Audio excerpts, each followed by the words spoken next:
No, básicamente hacer unas observaciones respecto a este proyecto de acto legislativo. A mí me preocupa, veo que se hizo una modificación, sin duda favorable, y es que se elimina la obligación del voto para mantenerse en el cargo público, sin duda aspecto que es favorable. Sin embargo, tomando ahorita y dejo sentada esta inquietud, doctor Navas, ciertamente es contradictorio que una persona que pretenda ostentar un cargo de representación política, un cargo como servidor público, en un cargo político, en el caso de un ministro, por ejemplo, o que pretenda ser congresista sin haber votado, pues es sin duda contradictorio que esta persona pretenda representar intereses públicos sin haber ejercido uno de los primeros derechos, que es el ejercicio del voto. Sin embargo, también me preocupa, un poco retomando su argumentación, doctor Navas, en el sentido de que ciertamente estos ejemplos son contradictorios, pero la masa de funcionarios públicos o de servidores públicos en el país no representan ni ostentan cargos ni de dirección política ni de representación política. Ciertamente, parto de la premisa de que estas personas deberían, es un deber ser, haber votado. Ese es el mundo ideal, ese es el mundo de la virtud ciudadana.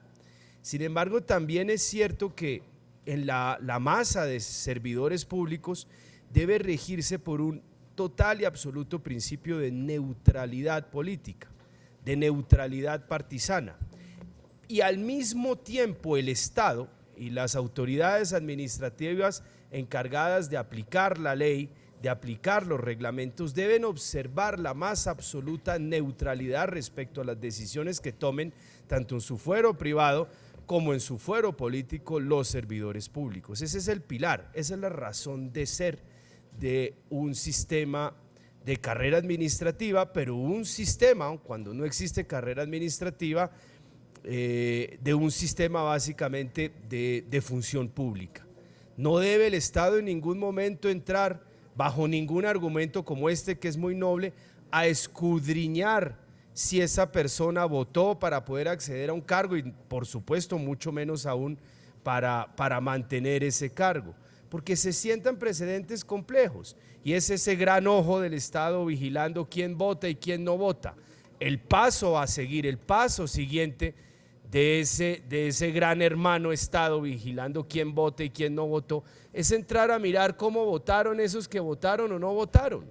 porque es que la frontera es muy tenue, es muy débil. Y si debe existir algún principio que rige a la función pública en un país, es la neutralidad, tanto del funcionario público como del Estado hacia con esa función pública. Por eso yo entiendo que este es un proyecto muy bien intencionado, que es una iniciativa que parte de un diagnóstico muy grave en nuestro país, que es la abstención, de un diagnóstico muy grave que es básicamente constatar cómo algunos responsables políticos en el Congreso o en los altos cargos de dirección del Estado omiten su más sagrada obligación, que es básicamente votar, pero es una obligación ética, es una obligación moral, porque implica el ejercicio de un derecho personalísimo, que es el ejercicio del voto. Más que un deber, es un derecho, más que personal, y frente a ese deber no puede existir categorías de ciudadanos, unos, los servidores públicos, que para poder ejercer ese cargo deben haber votado, y otros, la masa común de ciudadanos que no tienen básicamente ningún tipo de requisito para el ejercicio de ese derecho o de ese deber, como se le quiera entender. Entonces mi preocupación es más que todo esa, que para poder aplicar una norma de esta naturaleza hay que crear una torre de control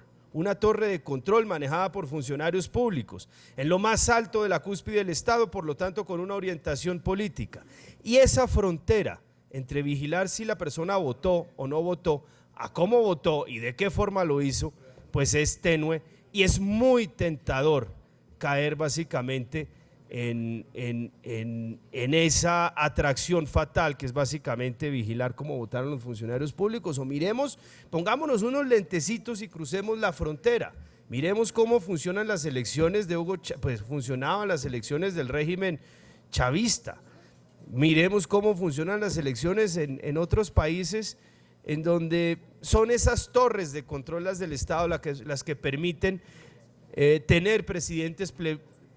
plebiscitarios término tras término, año tras año, y a veces son solamente los hechos violentos los que terminan poniéndole fin a esos gobiernos. Muchas gracias.